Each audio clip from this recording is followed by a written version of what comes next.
Britain में होने वाले आम चुनाव से पहले वहां के पीएम ऋषि सुनक की करारी हार की बातें कही जा रही हैं। ये उनकी ऐतिहासिक हार हो सकती है। ताजा सर्वे में उनकी रेटिंग में और गिरावट की भविष्यवाणी की गई है, जिसमें पार्टी को कुल 650 में से केवल 72 सीटें मिलने का अनुमान है।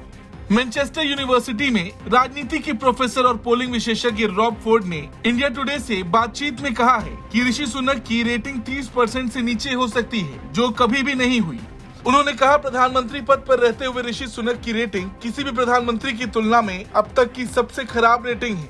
ये पहली बार है कि वोटर्स बड़ी संख्या में ये कह रहे हैं कि सरकार सबसे खराब काम कर रही है। 14 सालों के कंजर्वेटिव शासन के बाद वोटर्स अब जोर शोर से बदलाव की ओर बढ़ रहे हैं। UK based academic think tank UK इन अ चेंजिंग यूरोप की निदेशक प्रोफेसर आनंद मेनन ने इंडिया टुडे को बताया, आप इसे ऐसे देखिए कि जब आप 14 साल से अधिक सत्ता में रहते हैं तो आपके लिए इलेक्शन जीतना मुश्किल हो जाता है। लोग बदलाव के बारे में सोचना शुरू करने लगते हैं।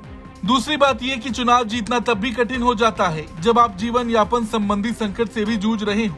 लेकिन इसके साथ ही कंजर्वेटिव पार्टी ने अपने लिए समर्थन में भारी गिरावट भी देखी है। वहीं ब्रेक्जिट के बाद से जब से डेविड कैमरन ने इस्तीफा दिया, तब से प्रधानमंत्री पद ब्रिटेन में एक रिवॉल्विंग डोर बन गया है, जिसके बाद बोरिस जॉनसन, लिज ट्रस और ऋषि सुनक सबकी बारी आई। वहीं ब्रिटेन में ऋषि सुनक के खिलाफ काफी गुस्सा भी देखा गया है। अब सवाल उठता है कि अभी जो अशांति पनपी हुई है, क्या उसका कारण ऋषि सुनक है? ऐसे में विशेषज्ञों का तर्क है कि लिज ट्रस 45 दिनों के लिए पीएम बनी थी। उन्होंने पार्टी को सबसे ज्यादा नुकसान पहुंचाया। हालांकि ऋषि सुनक ने इसे सुधारने के लिए कुछ नहीं किया है। रॉब फोर्ड कहते हैं कि ऋषि सुनक के साथ सही व्यवहार नहीं हो सका। सुनक हालात को बदल नहीं सके और अपने खास वादे को भी पूरा नहीं कर पाए।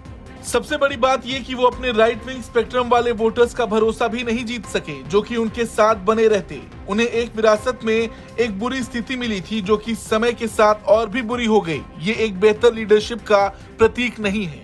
वहीं यूके इन अ चेंजिंग यूरोप द्वारा किए गए सबसे बड़े सर्वेक्षण के अनुसार भले ही ऋषि सुनक ब्रिटिश भारतीयों के बीच किसी भी अन्य जातिवादी समूह से अधिक सकारात्मक दृष्टिकोण रखते हैं, लेकिन फिर भी इस बार हवा का रुख लेबर पार्टी की ओर बनता दिख रहा है। अधिकांश ब्रिटिश भारतीय लोग अगले आम चुनाव में लेबर पार्टी को वोट देने जा रहे हैं। भले ही हम उस ग्रुप के बीच किसी भी अन्य जातीय अल्पसंख्यक समूह की तुलना में कंजर्वेटिव वोट की हाई रेटिंग देखते रहे हैं, लेकिन इस बार यह मुश्किल लग रहा है। नवीनतम सर्वेक्षणों से पता चलता है कि लेबर पार्टी को 262 सीटों के साथ बहुमत मिल रहा है। ये 1997 में सर टोनी ब्लेयर के नेतृत्व में मिली भारी जीत को पीछे छोड़ देगी। लिबरल डेमोक्रेट्स को 56 सीटें, रिफॉर्म को 7 सीटें और ग्रीन्स को 1 सीट मिलने की उम्मीद है, जिससे टोरी सिर्फ 72 सीटों के साथ पीछे रह जाएगी। ब्रिटिश एशियाई वोट पर निष्कर्ष निकालते हुए रॉब फोर्ड ने कहा, वो इस निर्वाचन क्षेत्र में एक प्रकार के वाइल्ड कार्ड समूह हैं। उन्होंने आगे कहा, यह मतदाताओं में एक ऐसा समूह है जो आश्चर्यचकित करने की क्षमता रखता है, लेकिन सर्वेक्षणों को सही भी नहीं माना जा सकता। आपको क्या लगता है, ऋषि सुनक क्या फिर से चुनाव जीत कर वापसी कर पाएंगे? कमेंट करके जरूर बताएं। ब्यूरो रिपोर्ट, भारत तक।